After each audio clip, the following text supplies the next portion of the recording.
Endurvinnslan með drykkjarvöruumbúðir hérna og tekur við drykkjarvöruumbúðum í skilakerfi og við komum því síðan í útflutning eins og álinu, flytjum út 750 tonn af áli og síðan erum við með plast 1500 tonn og gleri svona 6000 tonn.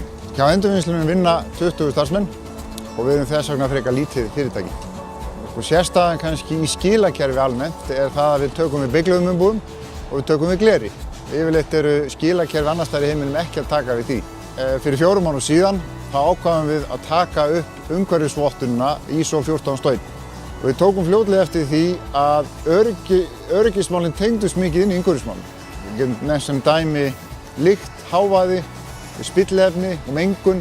Við erum með í okkar starfslýsingum ýmis öryggisatriði, til dæmis erum við með öryggis- og gæðastjóra og eitt af því sem hann á að gera er að fylgja eftir öryggis- og gæðamálum. Hann þarf að fylgja eftir að verk sem eru sett upp séu sett inn í okkar verkkerfi sem er Trello og því sé fylgt eftir að það klárist á fundum.